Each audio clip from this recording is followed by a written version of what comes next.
Hello friends, channel पर नए हैं तो चैनल को सब्सक्राइब कर लीजिए, बेल आइकन प्रेस कर लीजिए। Thank you.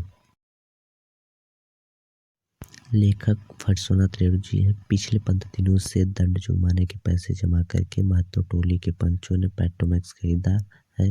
इस बार रामनवमी के मेले में गांव में सब मिलाकर 8 पंचायतें हैं। हर एक जाति की अलग अलग सभा चट्टी है। सभी पंचायतों में दरी, जाजिम, सतरंजी और पेट्रोमैक्स है। पेट्रोमैक्स जिसे गांव वाले पंचलाइट कहते हैं।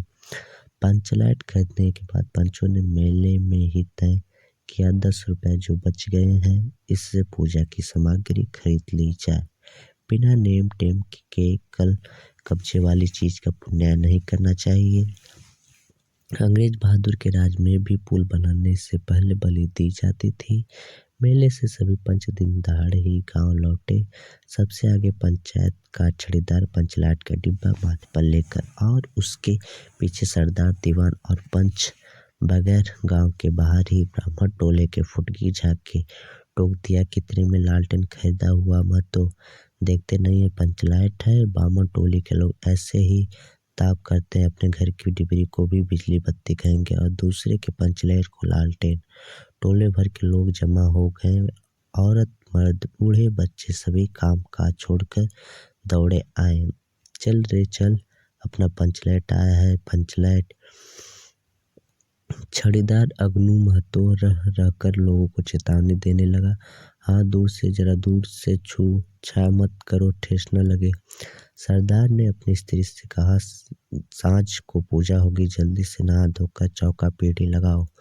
टोले की कीर्तन मंडली के मूलगन ने अपने भक्तियां पक्षकों को समझाकर कहा, देखो आज पंचलाइट की रोशनी में कीर्तन होगा। बेताले लोगों से पहले ही कह देता हूँ, आज यदि आखिर धरने में 1.5 पेड़ हुआ तो दूसरे दिन से एकदम बैकाट। औरतों की मंडली में गुलरी काकी गोसाई का गीत गुनगुनाने लगी। छोटे छोटे बच्चों ने उत्साह के मारे बेवजह शोरगुल मचाना शुरू किया। सूरज डूबने के 1 घंटा पहले से ही टोले भर के लोग सरदार के दरवाजे पर आकर जमा हो गए। पंचलाइट पंचलाइट के सिवा और कोई गप नहीं, कोई दूसरी बात नहीं। सरदार ने गोगड़ी पीते हुए कहा, दुकानदार ने पहले सुनाया पूरे 5 कौड़ी 5 रुपया। मैंने कहा कि दुकानदार साहब यह मत समझिए कि हम लोग एकदम देहाती हैं, बहुत बहुत पंचलाइट देखा। इसके बाद दुकानदार मेरा मुंह देखने लगा, बोला, लगता है आप जाति के सरदार हैं। ठीक है, जब आप सरदार होकर खुद पंचलाइट खरीदने आए हैं तो जय पूरे 5 कौड़ी में आपको दे रहे हैं। दीवान जी ने कहा, अलबत्ता चेहरा परखने वाला दुकानदार है। पंचलाइट को का बक्सा दुकान का नौकर देना नहीं चाहता था। मैंने कहा, देखिए दुकानदार साहब, बिना बक्सा पंचलाइट कैसे ले जाएंगे। दुकानदार ने नौकर को डांटते हुए कहा, क्यों दीवान जी की आंखों के आगे धुरखेल करता है, दे दो बक्सा। टोले के लोगों ने अपने सरदार और दीवान को सदा भरी निगाहों से देखा। छड़ीदार ने औरतों की मंडली में सुनाया, रास्ते में सन सन बोलता था पंचलाइट, लेकिन ऐन मौके पर लेकिन लग गया। रुदल साहब बनी एक दुकान से 3 बोतल किरासन तेल आया और सवाल पैदा हुआ, पंचलाइट को जलाएगा कौन। यह बात पहले किसी के दिमाग में नहीं आई थी। पंचलाइट खरीदने के पहले किसी ने न सोचा, खरीदने के बाद भी नहीं। अब पूजा की सामग्री चौक पर सजी हुई है, कितनियां लोग ढोल ढोल करताल खोलकर बैठे हैं। पंचलाइट पड़ा हुआ है। गांव वालों ने आज तक कोई ऐसी चीज नहीं खरीदी जिससे जलाने बुझाने का झंझट हो। कहावत है न भाई, रे गाय लूं तो दूहे कौन, लो मजा अब इस कल कब्जे वाली चीज का कौन बाले। यह बात नहीं कि गांव भर में कोई पंचलाइट बालने वाला नहीं। हर एक पंचायत में पंचलाइट है, उसके जलाने वाले जानकार हैं। लेकिन सवाल है कि पहली बार नेम टेम के करके शुभ लाभ करके दूसरी पंचायत के आदमी की मदद से पंचलाइट जलेगा। इससे तो अच्छा है पंचलाइट पड़ा रहे, जिंदगी भर ताना कौन सहे। बात बात में दूसरे टोले के लोग क्रूट करेंगे तुम लोगों का पंचलाइट पहली बार दूसरे के हाथ से न पंचायत की इज्जत का सवाल है। दूसरे टोले के लोगों से मत कहिए। चारों ओर उदासी छा गई, अंधेरा बढ़ने लगा। किसी ने अपने घर में आज डिबरी भी नहीं जलाई थी। आज पंचलाइट के सामने डिबरी कौन बालता है? सबकी एक किराए पर पानी फिर रहा था।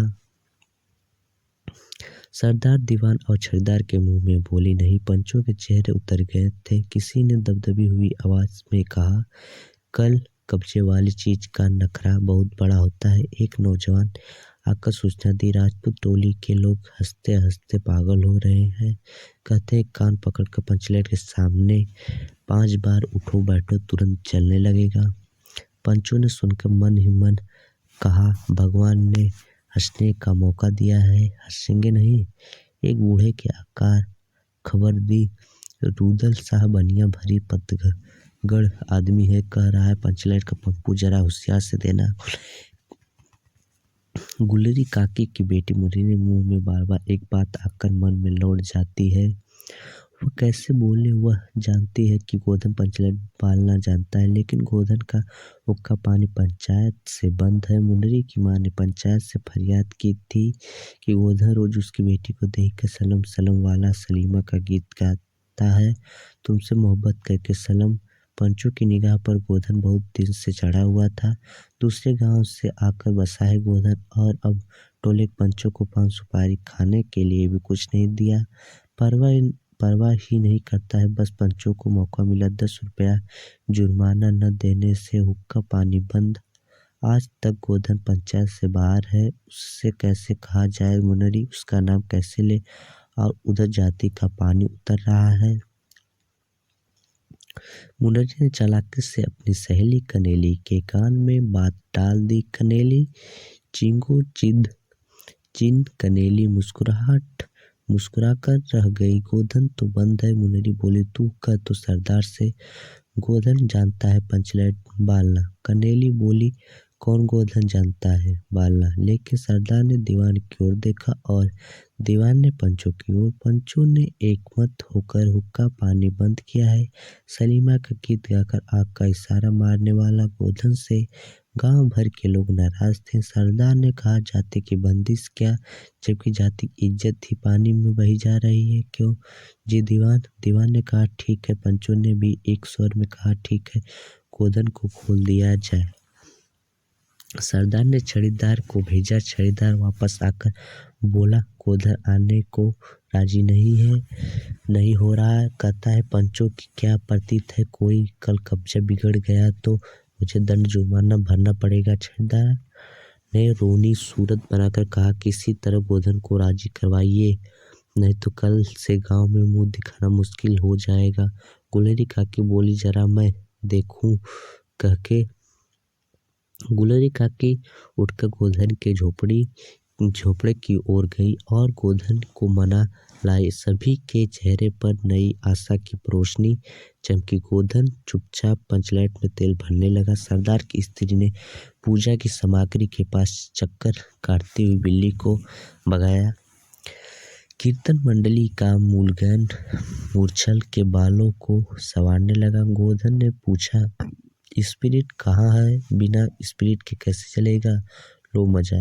अब यह दूसरा बखेड़ा खड़ा हुआ। सभी ने ही मन सरदार दीवान और पंचों को बुद्धि पर अविश्वास प्रकट किया। बिन बूझे समझे काम करते हैं ये लोग। उपस्थित जन समूह में फिर मायूसी छा गई। लेकिन गोधन बड़ा होशियार लड़का है, बिना स्पिरिट के ही पंचलेट जलाएगा। थोड़ा गरी का तेल ला दो। मुनरी दौड़कर गई और एक कुमलसी गरी का तेल ले आई।